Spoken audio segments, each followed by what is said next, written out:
Okay. I'm going to introduce myself again. My name is Ruchi Tiwari. I'm an intern for the Houston Asian American Archive. Today is Monday, May 15th, 2023, and it is about 4 p.m. And I'm here with Ms. Zareen M. Boyce, and we're going to begin the interview.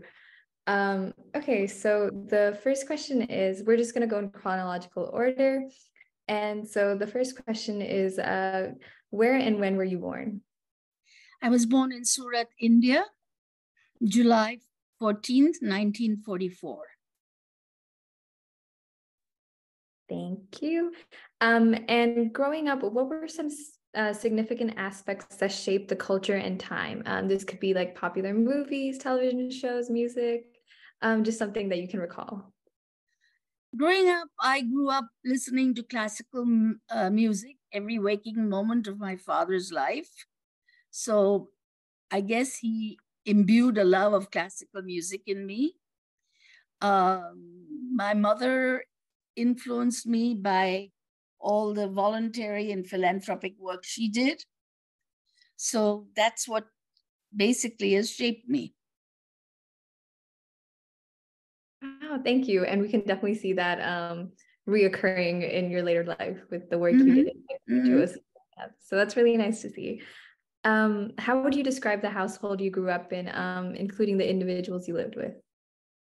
I grew up with my parents. I'm an only child. And I had a very beautiful childhood. What were your favorite holidays to celebrate growing up? Parsis celebrate every holiday. So we celebrated Eid, Diwali, Christmas, New Year, and of course, our own religious holidays. Could you talk a little bit about the Parsi religious holidays that you celebrated? Well, we have basically two main ones. One is supposedly when we landed in India 1400 and something years ago. And the other one is, of course, the Persian New Year, which is March 21st. So basically, those were the two main holidays. That's really nice that you got to celebrate everything. Yes, from Parsis have a tendency to do that. It's really fun. So I know you said you were born in 1944, and you were born, I think you said in India. And I think just at the time, I know that a couple of years after, there was the partition between Pakistan and India. And so how did this political, cultural, and historical event and its aftermath impact your life? I was very little. So it really impacted my life to the extent that when partition occurred, my father happened to be looking after the business in Karachi. The rest of the family were in India. So we sort of got a little isolated in Karachi. I used to spend all my summer and winter school holidays with my cousins in India. And basically, I kind of feel that I grew up both places in many ways. Yeah, thank you for sharing. And so talking about your parents, can you tell me what their occupations were? My mother was a lifelong volunteer, philanthropist, community activist. My father had his own business. We manufactured domestic water heaters and walk-in chillers. Thank you. And what were some values that your parents emphasized in your upbringing? Truth, honesty, selfless work for the community. My first recollection of doing any community work was when I was about 5 or 6.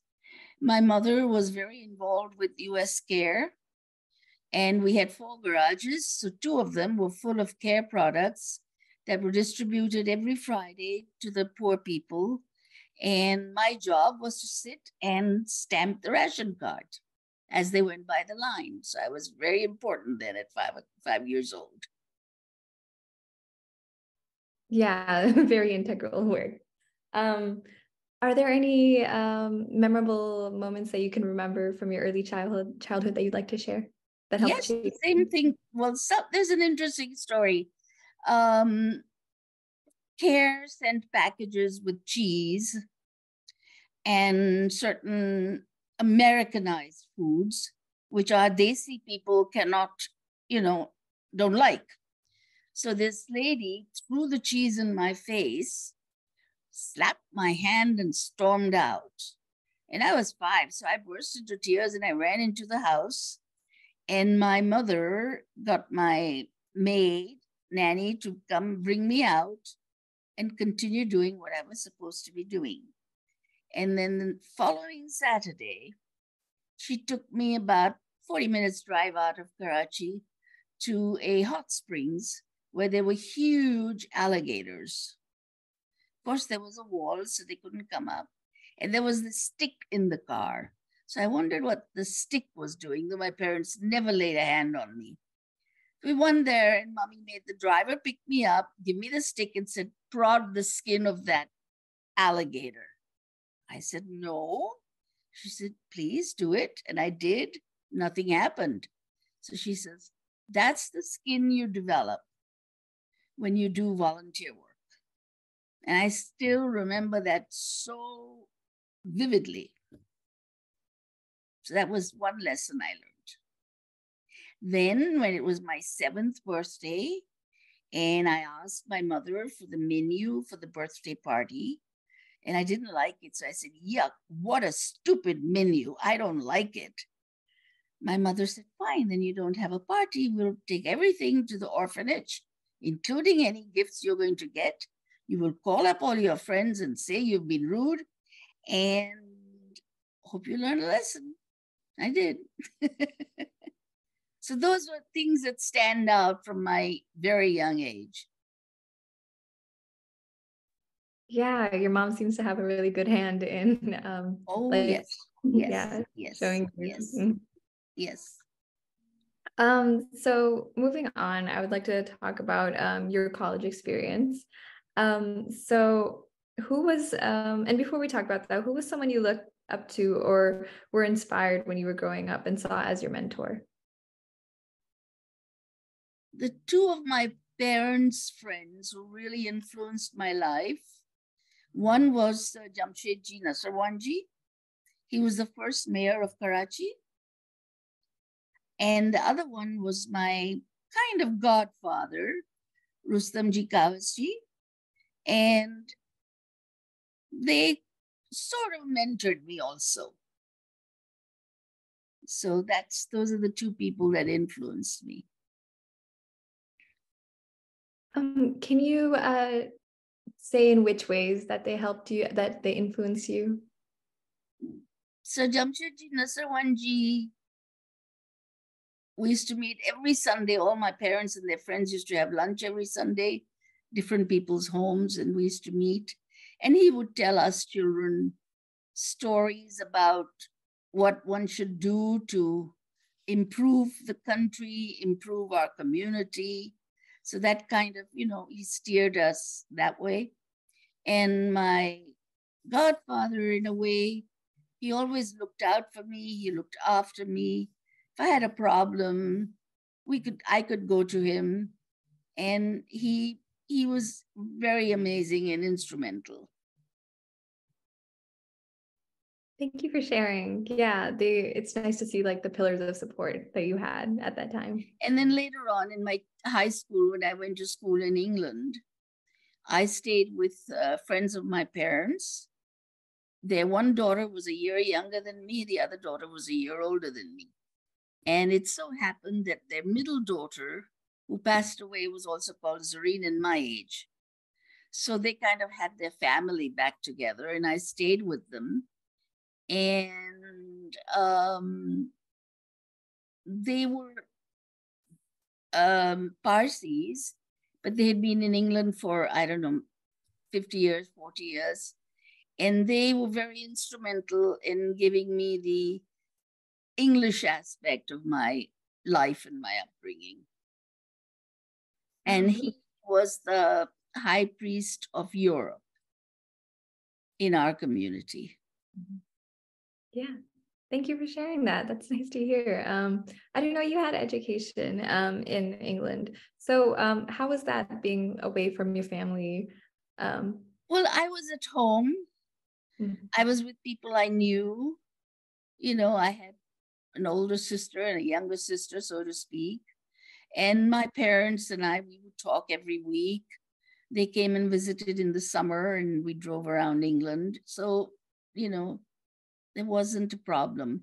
And every summer and every winter since I was about 5 years old, I would go to India to spend time with my cousins.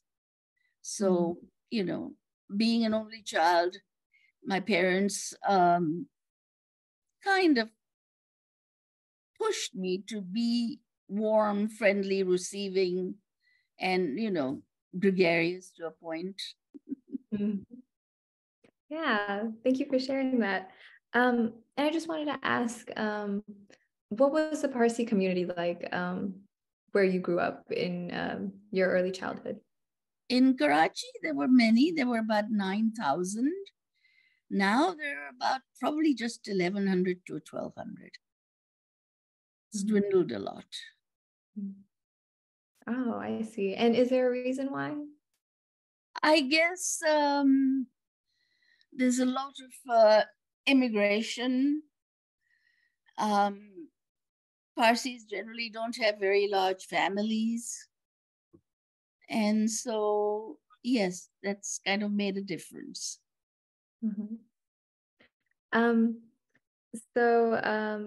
Going back to your college, I just want to so what college did you attend and what year? I attended junior school and did my extra A levels in England. Okay. And was there a particular subject that stood out to you that you tended to gravitate towards, or like extracurricular activities? Well, I played hockey, played tennis. I did a lot of culinary classes. I did study the arts. I studied color dynamics. So, yeah. And were there any clubs that you participated in at this time? No.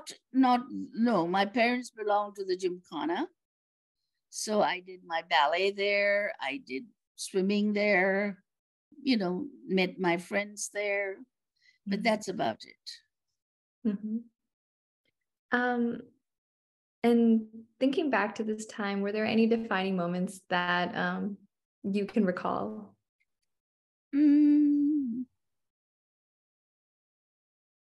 Nothing really. My life growing up was very easy, very privileged, very blessed. And it, you know, it just, that nothing really stands out. And now we're going to move on to talk about marriage and family. So when and how did you meet your husband?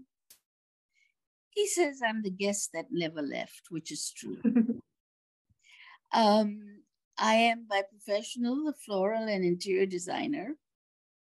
And for many, many years, the lady who owned Floral Design of Britain, where I studied, wanted me to come to Houston. I graduated in 73 from there. And every time I'd come to the States, she'd want me to come to Houston. And I'd say, cowboys, tumbleweed, no, I'd go to LA or New York. And the reason she did is when she first saw my work, it was like, and I could see it too in his books, it was like I was a clone of his work. But I'd never met him. I'd never heard of him. I'd never seen his books or anything. It's strange. And so in 76, when I was leaving LA,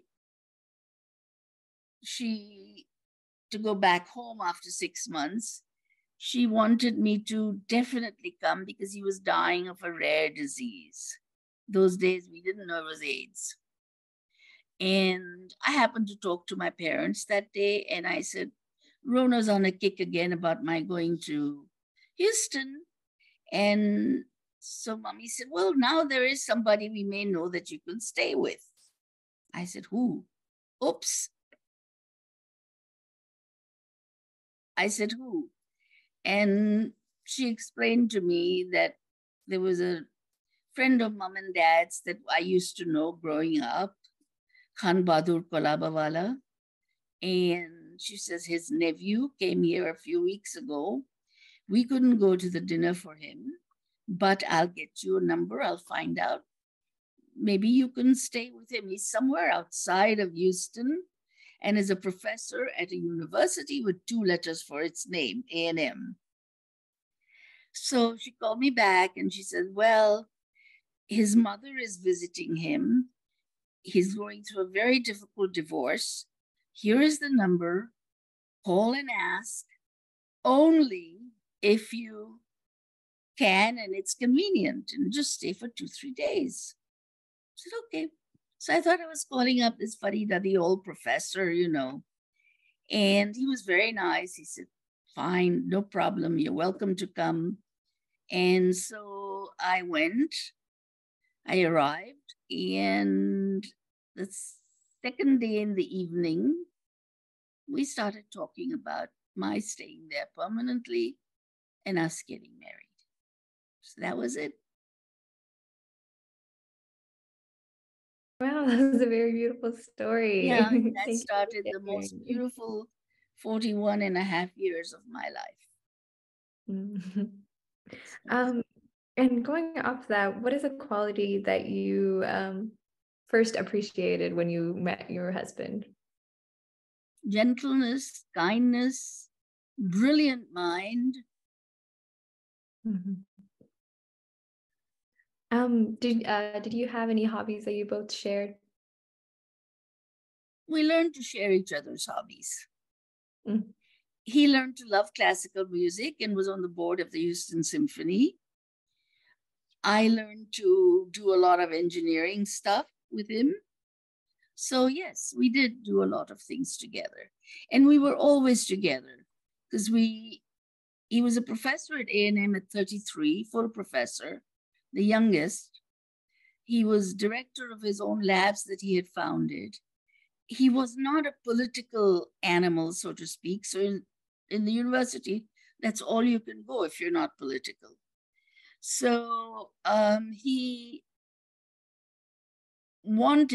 had an idea, wanted to open his own company, and we did next year, and we were very successful. His idea was 20 years ahead of its time, but we were successful with it.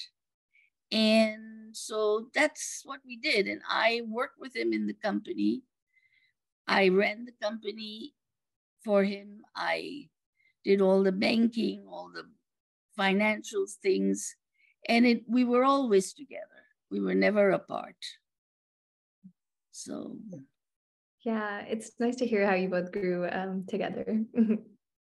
um, are there any memorable moments that you want to share between you and your husband? I think every moment was precious. Our life together was really blessed. So every moment we shared together was rare, was, unique. So yeah, thank you. And do you have any advice for a successful marriage? yeah, my mother gave me this advice. She says, when you get married, you change your vocabulary from I and me to we and us, and you never go to bed angry with each other. Thank you. Yeah, that's very smart. um, so what does your larger family look like? I haven't, my cousin was in Wisconsin, graduated from there, and he is here now with his wife. His brother is here, his sister is here with their spouses, their children. So I'm blessed to have an extended family in Houston. I have a 90-something-year-old aunt who still has more energy than I do sometimes. So, that's nice. Yes. And we have a growing community here. We're nearly 1,000 people now, 800 to 1,000. We have the only Atashkade temple, the Bandara Atashkade, that the Bandara husband and wife donated to the community completely. And it's beautiful. It's the only one of its kind in North America.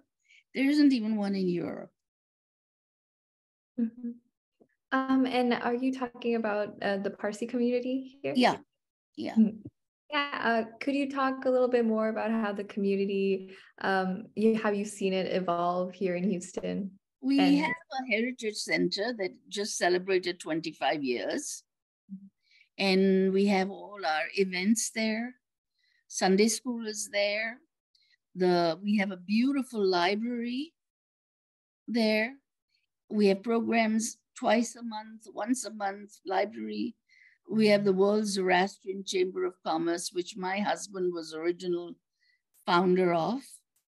So they meet every month. So it's very much used, both the Atashkade now and the center. Mhm. Wow, it's nice to see like the Very interracial. active, very active community. Mm, yeah, it's nice to hear. Thank you. Mm-hmm. Um, and so now, talking about your immigration story, specifically to the U.S., when did you move to the U.S. and how and why did it happen? I moved to the US in 76 because I couldn't see myself succeed or do what everything I needed to do in my life in Karachi, Pakistan.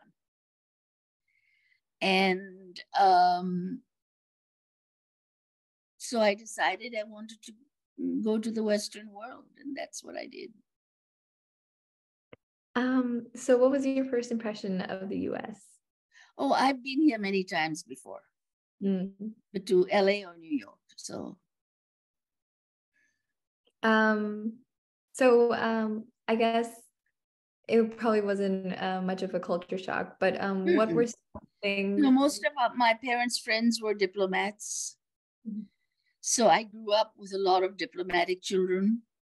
And my parents saw to it that I was international in my thinking. So it wasn't a cultural shock, not at all. Are there any aspects of the US that you found different from your other experiences in Karachi or just internationally?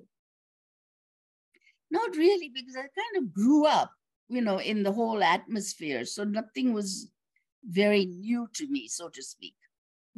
So not really, no.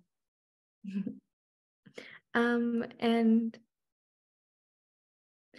did your family move with you or was it No, just you? no, my parents came much later. I came in 76.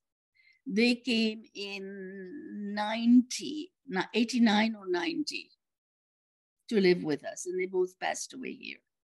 Mm. Um, were there any challenges that you faced coming here? No, no. Um, did you struggle to find a community or did you face any discrimination of sorts? Here? Mhm. No, not at all. No. That's nice to hear. And how did you establish a continued sense of your culture and identity? By practicing my customs, by practicing things that I grew up with. celebrating the religious holidays, celebrating holidays, my food, my culture, my just everything, prayers. I've kept that up. And when you did move to the US, did you come to Houston first? No, I was in LA for 6 months. Okay. And so how did you find your way to Houston? Remember I told you that I'm the guest that never left? Yes, okay, yeah. I just wanted to make sure that was the the official way. Okay. Yeah. And after coming to Houston, what did you find interesting?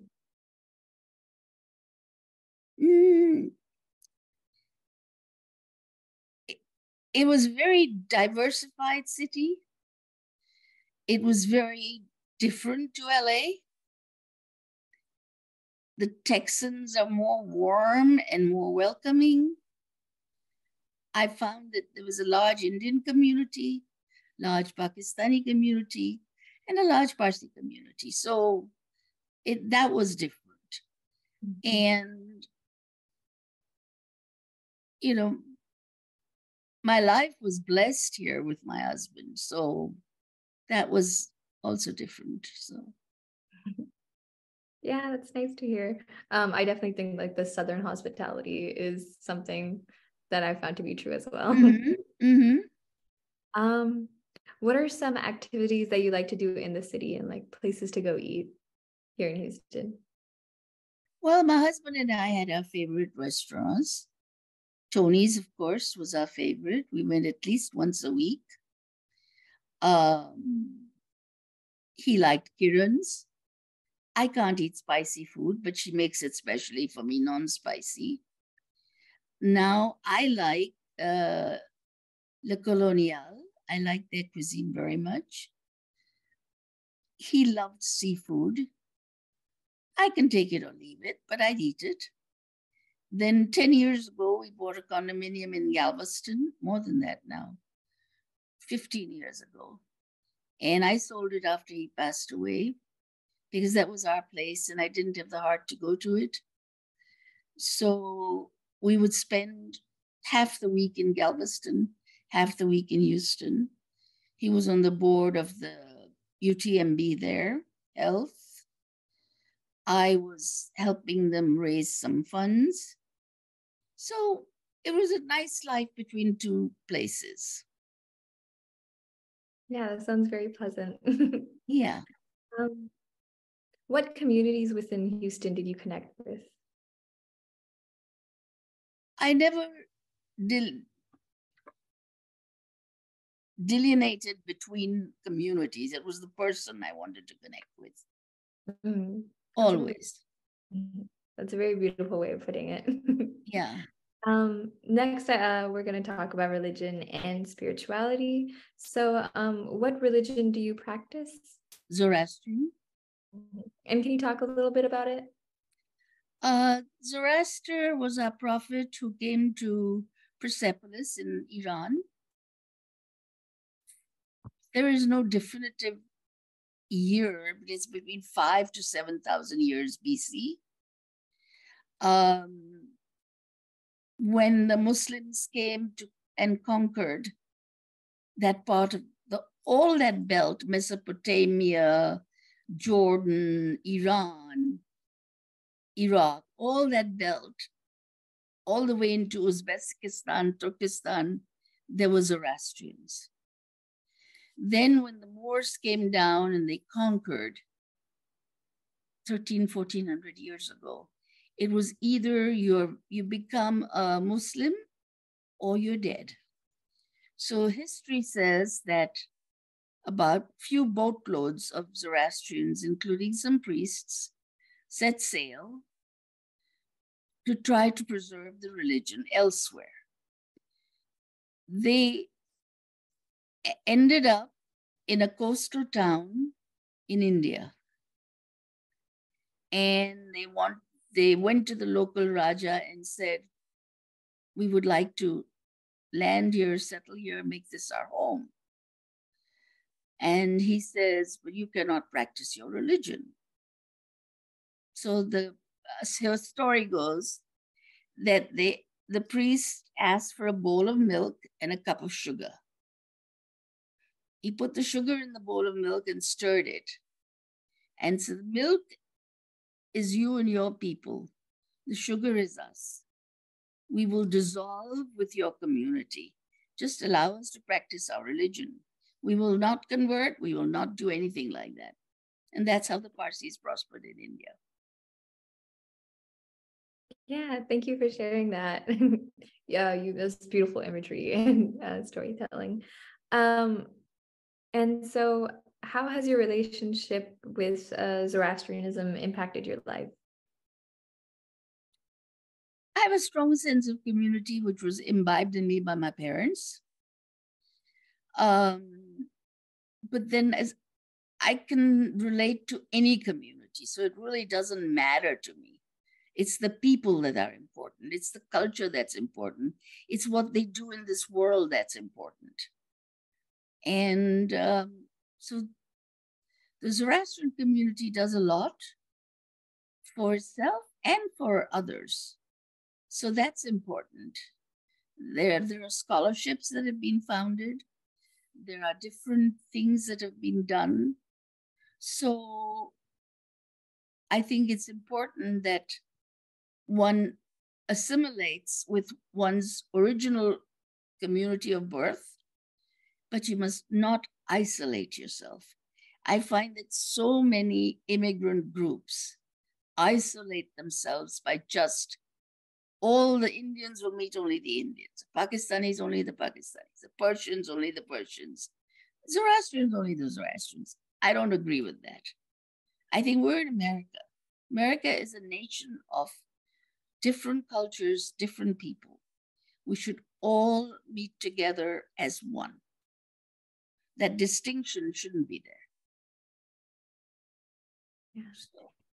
Yeah, and I think that ties back to the metaphor or the story of like the dissolving and like coming together and like the very welcoming nature. So what do you find most beautiful about Zoroastrianism?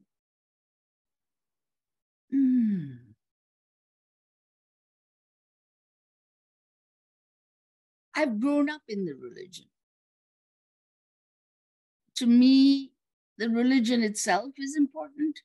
I say my prayers every day. Every home I've ever had has had a little prayer room. I light my loban. I do all of that every day. So my father gave me the belief in religion. My mother, I saw her pray every day. So that's kind of, both of them have influenced me.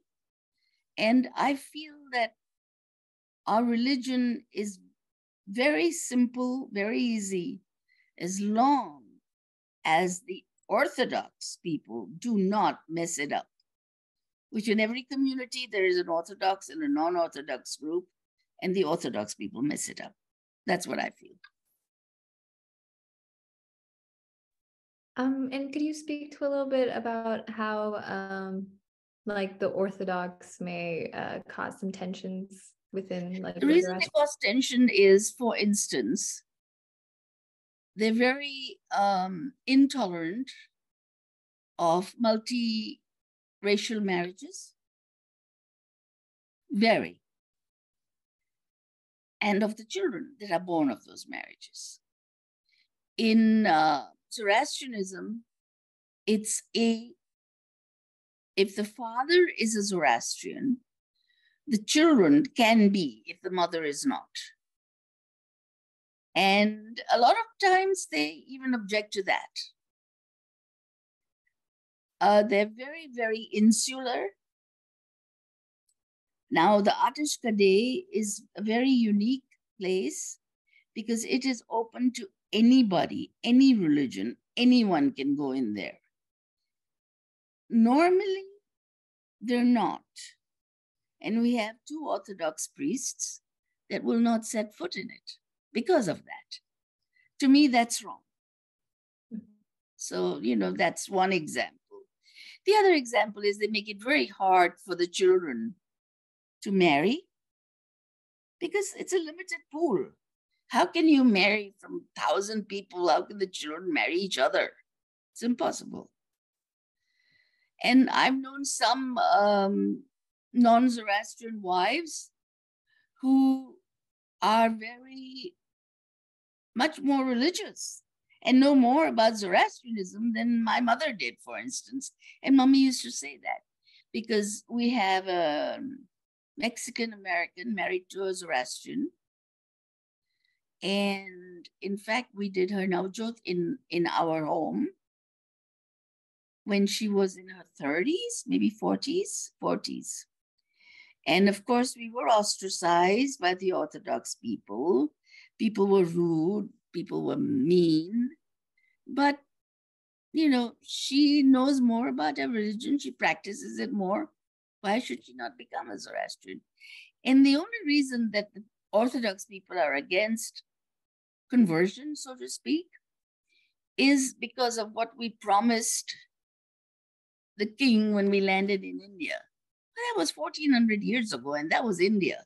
This is a whole new sphere of the world, so we have to change with the times. Mm-hmm. So that's, you know. Yeah. Yeah, I can see in what sense that it would be very limiting. And yeah, it's nice to see that like you want to spread like the joys of Zoroastrianism to the greater community. Yeah. So like all my cousins' children are married to, one is married to, well, all the grandchildren are married to non-Zoroastrians.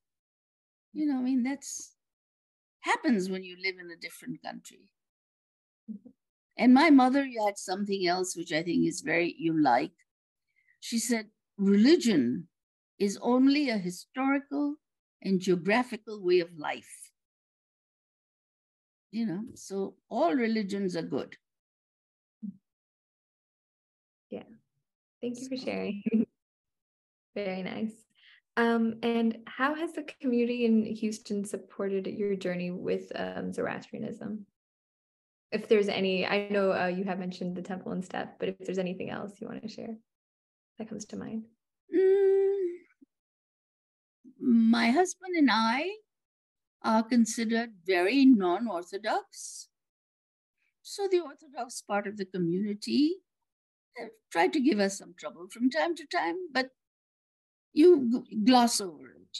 You continue to do what you want to do. You know, forge your way to the path you've chosen. That's very courageous. So now we're going to move on to career and community involvement. So you have done a lot throughout your career and for the community. So can you just go over some of the meaningful career roles that have shaped your professional journey?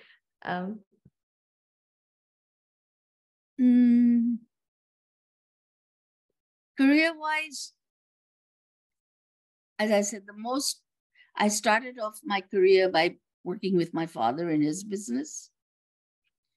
Then I came here and got married and worked in our business together with my husband. When we sold our company, engineering company, in 1997, we were going to retire, but we were not able to because people kept calling my husband. So we formed what is a very unique thing called a virtual company, where my husband and I were the principals, and we had people like him at the height of their field, the top of their career, who had retired, and they were in our database. So whenever we got a project, we'd match the people to the project and we'd do the project. So we did that for the next 20 years about. So, you know, that's kind of shaped me. My philanthropic work, my volunteer work, my community service. I am the longest standing Houston Public Library, first the board and then the Library Board Foundation member since Mayor Lanier's days. I'm the only one that's been that long. So that's something that my mother was very much a proponent of adult literacy. She worked with Gandhiji in adult literacy as a volunteer. And she taught me that too. And my parents gave me the love of reading. And so the library was a wonderful fit when I was asked to be on that board can't even remember when Mayor Lanier was on mayor. It's probably 20 something years ago, nearly 30 years ago. So. Yeah, those are very profound and notable experiences. And just going off your love for reading, is there any book that you're currently reading or something that you really enjoyed in the past that you'd like to share? Actually, I haven't been able to read much because of my cold for the last 6 weeks. My eyes were all horrible. My throat was horrible. And I can't remember what I've read last. I haven't been able to read because I haven't been able to focus on my Kindle recently. But I am an avid reader and I read 1 or 2 books a week sometimes. Wow. I am not very fond of historical battle books. I like some autobiographies. I like a lot of fiction. I like Nicholas Sparks.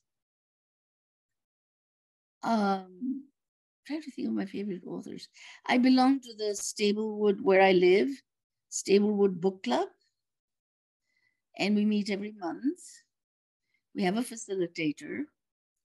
And I introduced them to one of my best friend who recently passed away, to one of his books.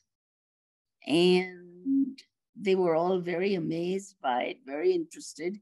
We were going to Skype him in, Zoom him in, but unfortunately he passed away 4 days before the meeting. So those books are of great value to me because he wrote 4 books, and each one of them is very personal to me because I recognize people, things, events, and the vein going through his books. So. Yeah, I'm very sorry to hear about the passing. Yeah. If you would you share the name of the author? Yeah, Irshad Abdul Qadir. Thank you. And yeah, I hope one day to have the same appetite for reading that you've had. You have to have time. Yeah. So I wanted to ask, I know earlier you talked about home decoration and your career with floral design. Have you ever considered starting that in the US or like carrying that over? In the US, floral design is very competitive, very cutthroat, and very time consuming. If you own a flower design business, it owns you. And I did not want that to happen because of what I had with my husband. And interior design is now gone past my expertise. I have a very good eye. I decorate my own homes. If you like, I'll send you a video of my home and some pictures. But I'd love to have you come and eat a meal with me where do you live? Oh, I live in it's Cyprus. Okay. Just Yeah. far, just down 10. Yeah, I don't know my roads too well, but I can send you pinpoint directions. Yeah. Come and have a meal with me. I'd love to meet you. Oh, thank you. And so I'll send you some things on the house. Yeah. And I do all my own homes, have done. And So And can you talk a little bit about what floral design is exactly, what it involves? floral design can be many things. You could be a floral designer only for large parties, large weddings, things like that. Or you can have a flower shop and be a designer. So basically, those are the two things. Yeah. And I guess I'm always like buying like flower bouquets. Do you have any advice about just like the like keeping flowers like healthy and like the But longevity of don't put aspirin in roses. That's a myth. okay. It likes a little sugar and a few drops of Clorox in the vase. Okay. Yeah. What else? Orchids, don't put ice on them. They're tropical, they'll die. Take them to the sink once a week and let the water run through. Thank you. And do you have a favorite flower or I love the tuberose, what we call a gulshari in India. okay. I don't think I'm familiar, but I'll definitely look it up afterwards. Mm-hmm. um, so next, I'd like to talk about. I know in your resume, I saw that you spent some time in the media, hosting a home decor and entertaining channel. Can you share a bit about that experience and how it helped shape you? That was a long time ago in Karachi, in the, I want to say, early 70s, maybe late 60s. And I only did it for 6 months because it was a lot of exposure in a Muslim country, and that was not very nice. So my father didn't want me to continue. Thank you But for the sharing. program was very successful. Oh. It was once a week. Yeah, that's very nice to hear. Um, so um, so I know you talked about how you and your husband started the engineering company together, and then also the consulting group afterwards. So how has it been sharing a professional working space with your husband through both of these Never endeavors? had a problem. Mhm, Never. We worked beautifully together. mhm. Um, and what are your views on Asian American contributions to the engineering industry in the US? I think they're very good. For the percentage of Asian Americans, their weight is felt in the community. You know, my husband was world famous. He is the only engineer to have written 4 best-selling technical books. And so, yes, there's a lot of contribution, and it's disproportionate to the population, so to speak. Yeah, thank you for that. And what are your thoughts on the US competitive edge in power generation in the international markets? We're beginning to lose it Oh, because we have too many restrictions, constrictions, and we're hoping to change it. A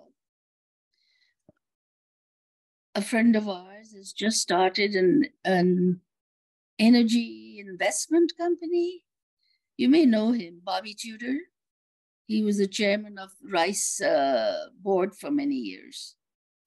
And he's going about it the right way, I think. I've got to have a conversation with him.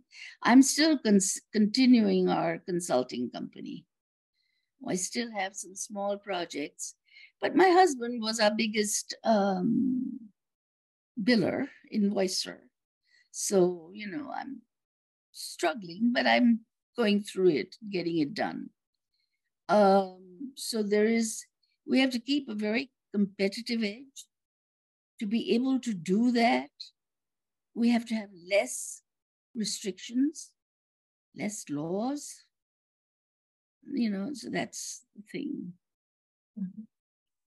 Yeah, thank you for sharing that. Um, Next, I would like to talk about, so I know the arts have shaped a meaningful part of both your professional and personal contributions. So how did you come to enjoy the arts, and why do you believe that it's important for the community? Um, Especially music is where my forte is. I think music lifts the soul. And my father used to say, you close your eyes and you listen to a classical piece of music or an opera, and you can imagine you are miles away in a completely different world. And that's what I think music does. Um, Music is I think it feeds the soul more than any other arts medium because you can feel it. You can only see paintings, you can only read books and imagine, but the music, it really vibrates and you feel it. So, especially classical music. To me, that is, what I listen to all the time. Yeah. Yeah, I think it is something that tends to stay with people and resonates. And I know myself, I like putting on classical music just in the background when I'm studying. It kind of helps to focus the mind and stuff. Um, and also, why do you believe that it's important for? Actually, no, you already answered that. Sorry. So, um, can you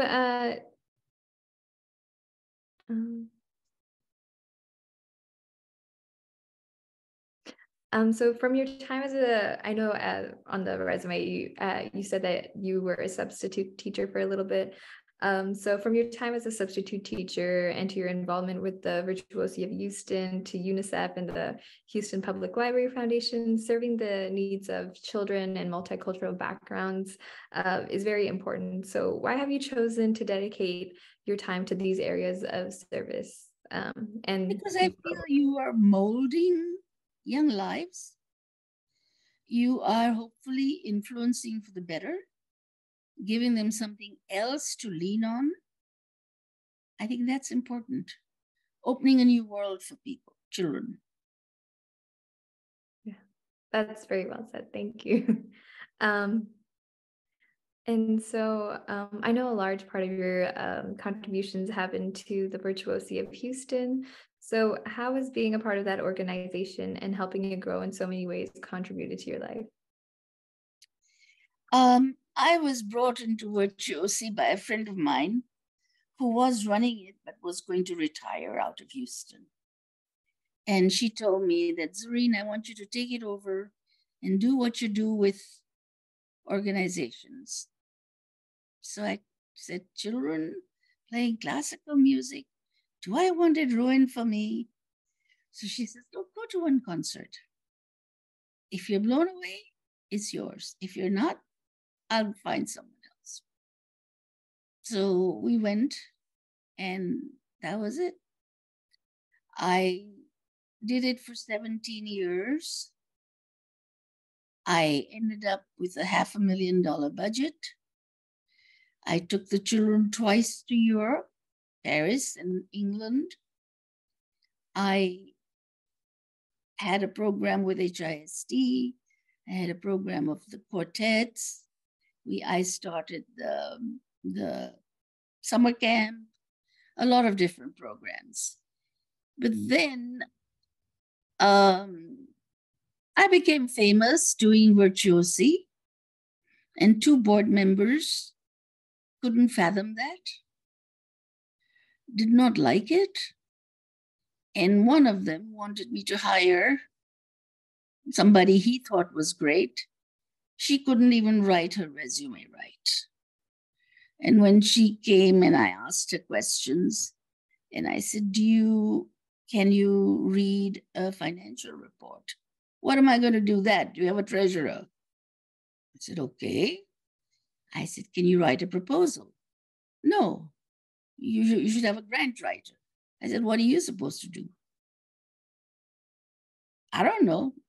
So that was my interview with her. So I said, no.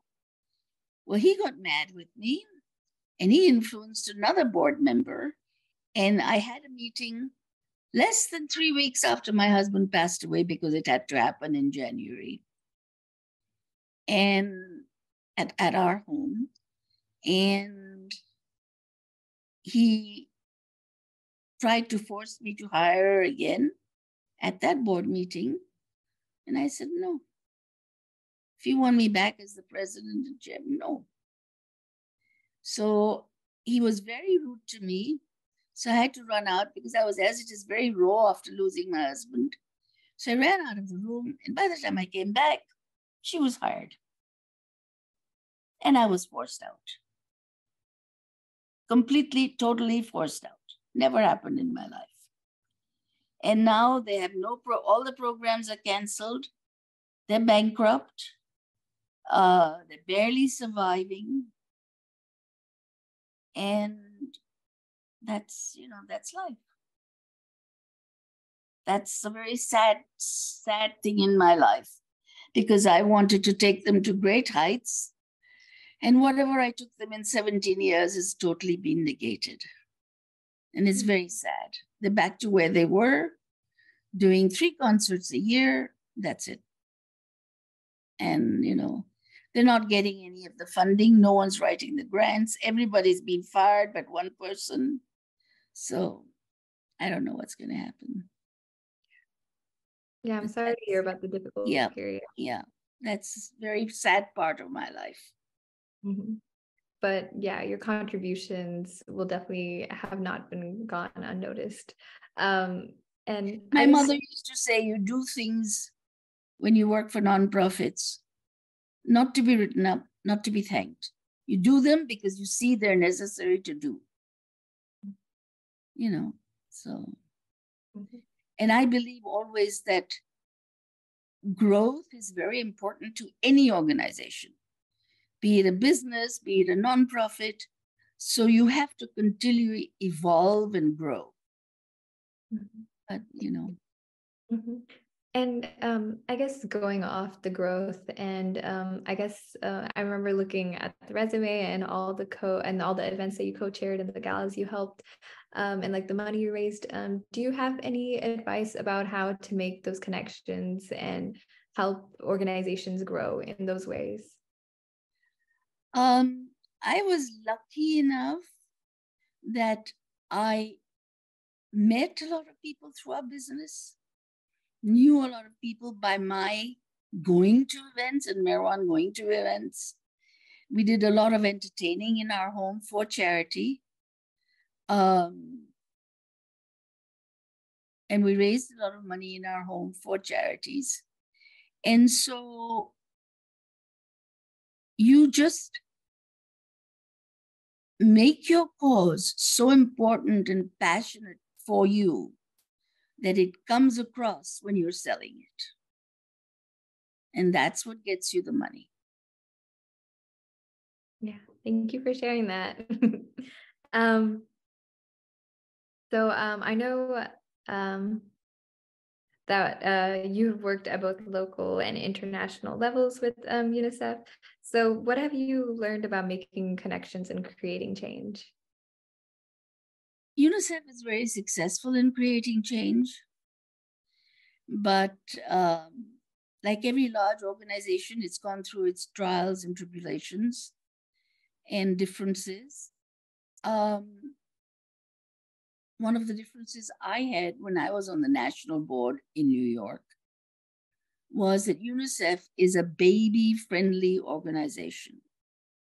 That means it believes in mother's milk. Well, yeah, sure. If your mother is well-nourished, but if she's undernourished and in a very impoverished part of the world where she doesn't even have one meal a day but has a baby, why are we refusing the millions of dollars of milk, powdered milk that we get to give to these countries? And that was my pet peeve and my pet fight with them. They didn't want Glaxo. They didn't want any of those people to distribute any milk powder. But I said, look, I come from that country. I know that people don't have, the mothers don't have milk. They're not undernourished. Oh, but the babies get dysentery. I said, no. UNICEF has a very good program to teach them how to boil the milk, boil the water, and then make the milk. But, that's one of the things. Yeah, that's a very important perspective that you offered.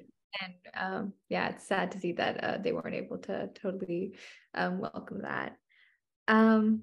So the next question is, of all the nonprofits that you have served in Houston, which one has been your most favorite? Closest to my heart has been Virtuosi, because it was touchy-feely. I could see the results. I see where our children have graduated. One is with the Berlin Opera Orchestra as a principal cellist. One is the principal flautist with the Flemish Orchestra and in other orchestras around Europe. About 9, 10 are teachers. So I see those results, and I see that is one way of making sure that music survives generations. So that's important. Yeah, that is very true. That you've really given and encouraged the music to live on. And I just wanted to ask, I know you're definitely an enjoyer of classical music and the orchestra, but did you ever play an instrument? I used to play the piano. I was a child prodigy, but at age 12 and 13, I refused to play scales, and I rebelled, and I stopped learning. Big regret. Now I can't even read a note. Oh my God, you were a child prodigy? Yeah, at 10 years old, I did a concert in the British High Commission playing Schubert. So, yeah. Wow, that's very amazing. Now I can't even read a note. So, thank you for sharing that. So if you were to write a memoir, what would the title of your book be and why? My unique life. Mm. A lot of people have asked me to, Ruchi, but I'm not the one I can't. My back is very bad. I can't sit at the computer and write all day. And you need to be able to do that. I mean, Irshad, when he wrote his 4 books, he literally worked from 10 in the morning till 6 in the evening, except for lunch break, even in his 80s. So I am looking for a good ghostwriter, if you know anybody. I do not, but I do hope that you find somebody, because you have. I found one, but she wants $35,000 to start with. I don't think my memoirs are that important. Yeah, well, I hope you find the right fit, because Thank you. You have a lot of interesting stories and just a lot of things to share that I very much have enjoyed. Thank you. So next, talking about retirement and the future. So how do you spend your time in retirement? And what are some hobbies that you enjoy or have picked up? I'm not retired. I still work at the company every day. I still work at the Houston Public Library. I'm on the Moore School of Music Advisory Board. So I'm active. I do a lot of entertaining even today, less, but I do for different charities. So I am extremely busy. Yeah, I apologize. I think I saw in the questionnaire that you had put retired. So that yeah, is... I supposedly, but never happened. Okay. Well, it's so I guess Or what are your short-term and long-term goals that you're looking forward to? I'm 78. I can't have much of a long-term goal. Mhm. My short-term goal is to be able to make my business more successful, to do different things for the library, and for more School of Music. I am physically challenged now, so I find it hard to go, but me and my electric buggy go everywhere. So I try. Mhm. And I don't know, I still want to continue to be able to do what I'm doing, which is raise money for different charities, sit on different boards, and just be active. Mhm. Yeah, thank you for sharing that. And if I could just ask, in what ways are you hoping to grow the business? Just more billing is growth. More joint ventures is growth. Mhm. Yeah. And I guess your work with the Houston Public Library, is there any projects that you are excited about or I have anything? not been attending for the last 2 months, last two meetings, because of this stupid cough and cold. But I've always been interested in their literacy programs, always been interested in the raising of funds for some of our new libraries that need a lot of work. So, I do all of that. And I'm the vice chair of the board. So, Yeah, thank you for sharing that. So the last part is about just sharing your perspective on a few things. So how would you describe the Asian American and South Asian American communities in Houston? very insular. They need to be more, out with other people. They don't need to make the distinction that he's a Chinese, so I like him, I'll give him business. Or she's American, I'm American, so I'll give them business. Or that there's too much of that still going on. And I think it should not go on. Mhm. We're in an international world now, and we should only do things by merit. Mhm. Yeah, thank you for sharing that. What are your hopes for Asian Americans and South Asian Americans in the US? That they would prosper, which they are doing, that they will mix more with the base of the American community. They'll absorb more from this wonderful country we live in, we have the privilege to live in, and the freedoms we enjoy. Mhm. Yeah. Mhm. Thank you. And do you have any advice for people interested in bridging cultures, nations, communities, and just getting involved? Go there, stick your hand out, shake someone's hand, and say, I'm here to work. Very wise. And what is something that you have learned and are most proud of over the course of your life?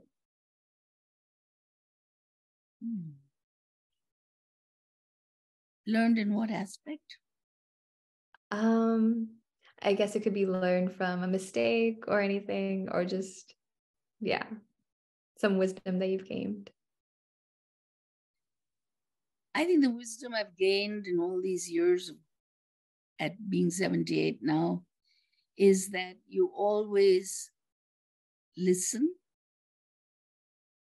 put yourself in that person's place, and then talk. Mhm.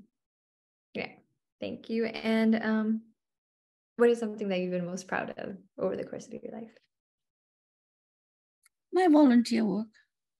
I hope I made a difference, and being a good wife to my husband. I mean, we had a very unique marriage, a wonderful marriage. And the only regret in my life is I still don't know how to live without him. Mhm. You know, so Yeah, well, thank you for sharing that. And um, before I end the interview, I just wanted to ask, is there anything else you'd like to ask or share? I can't think of anything. Mhm. Just call me back if you have anything.